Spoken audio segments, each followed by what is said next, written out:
وجنود إبليس أجمعون قالوا وهم فيها يختصمون تالله إن كنا في ضلال مبين সালামুন আলাইকুম রব্বি আউযু বিকা মিন হামাযাতিশ শায়াতিন ওয়া আউযু বিকা রব্বি আইয়াহদুরুন।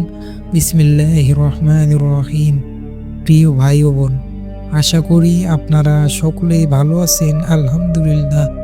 আজকে আমি আপনাদের সাথে আলোচনা করব খিজির আলাইহিস সালামকে নিয়ে।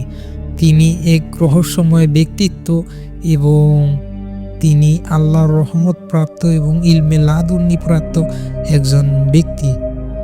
তো আপনারা যদি আজকের আমার বলা নিয়ম মতো এই আমল বা সাধনাটি করতে পারেন, তাহলে আপনারা হযরত খিজির আলাইহিস সালামের দর্শন পাবেন। তিনি এত উচ্চ মাকাম প্রাপ্ত একজন ব্যক্তি যে তেনার কাছে স্বয়ং হযরত মুসা আলাইহিস সালাম জ্ঞান শিক্ষা করার জন্য গেছিলেন।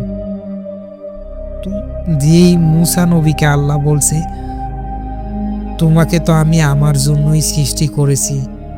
যেই মুসা নবীর সাথে আল্লাহ স্বয়ং নিজে কথা বলেছে, তার থেকেও তার জ্ঞান অনেক বেশি। তো তাহলে ভাবেন সেই কত মহান ব্যক্তি। তো আপনারা যদি এই সাধনা করতে পারেন, তাহলে আপনারা ইনশাআল্লাহ হযরত খিজির আলাইহিস সালামের দেখা পাবেন এবং তার সাথে কথা বলতে পারবেন। তিনি সময়ের উপর আধিপত্য করতে পারে, সময়ের উপর ক্ষমতা বিস্তার করতে পারে, পানির উপর অনায়াসে আঁটতে পারে, এক জায়গা থেকে অন্য জায়গা সেকেন্ডের মধ্যেই যেতে পারে। তেনাকে সময় স্পর্শ করতে পারে না, তিনি সময়ের ঊর্ধ্বে চলে গেছেন। সবই আল্লাহ তাআলার দয়া। তো আজকের আমার এই সাধনাটি যারা করতে পারবেন, অবশ্যই আপনারা খিজির আলাইহিস সালামের দর্শন পাবেন। এখন বলি আপনারা কিভাবে সাধনাটি করবেন। সাধনাটি আপনারা, তার আগে একটা জরুরি কথা, এই সাধনা করার আগে আপনাকে অবশ্যই রুহানি শক্তি সাধনা করতে হবে টানা 5 থেকে 6 মাস। 5 থেকে 6 মাস সাধনা করলে আপনি মোটামুটি এই সাধনা করার জন্য যোগ্য হবেন।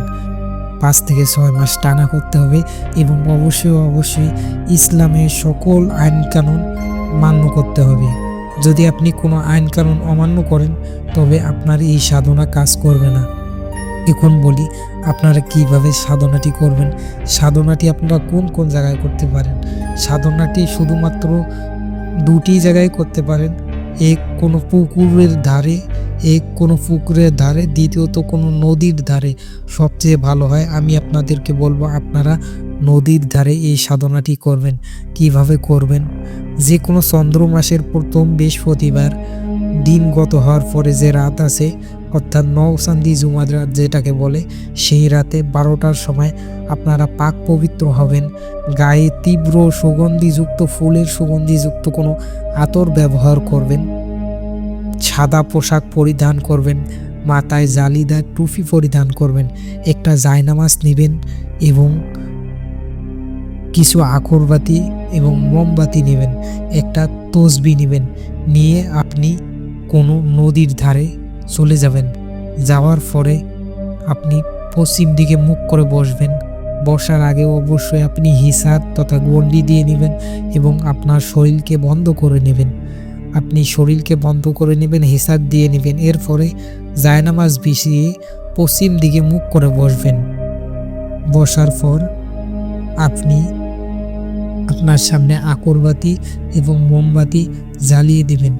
এরপরে চোখ বন্ধ করে নির্ভয়ে একনিষ্ঠ মনে আপনি ডান হাতে তসবি নেবেন। নিয়ে সূরা কাহাফের যে আয়াতটি আমি দিব, আপনি সেই আয়াতটি জপ করবেন। সেই আয়াতটি কতবার জপ করবেন? সেই আয়াতটি জপ করবেন আপনার নাম এবং আপনার মায়ের নামের আদাদ সংখ্যা অনুযায়ী। আপনার এবং আপনার মায়ের নামের আদাদ সংখ্যা যত হবে, সেই আদাদ সংখ্যা আপনার এবং আপনার মায়ের নামের আদাদ সংখ্যা একসাথে যোগ করে যতবার হবে, ততবার আপনি এই সূরা কাহাফের আয়াতটি জপ করবেন। তো এভাবে আপনি টানা নিয়মিত গোপনীয়তার সাথে নির্ভয়ে আপনি 41 দিন সাধনা করবেন। ইনশাআল্লাহ আপনাকে 41 দিন সাধনা করতে হবে না। এর আগেই খিজির আলাইহিসসালাম আপনাকে দর্শন দিয়ে আপনার জীবনকে ধন্য করে দেবে। সবাই ভালো থাকেন। ভিডিওটি দেখার জন্য সকলকে অসংখ্য ধন্যবাদ। সালামুন আলাইকুম।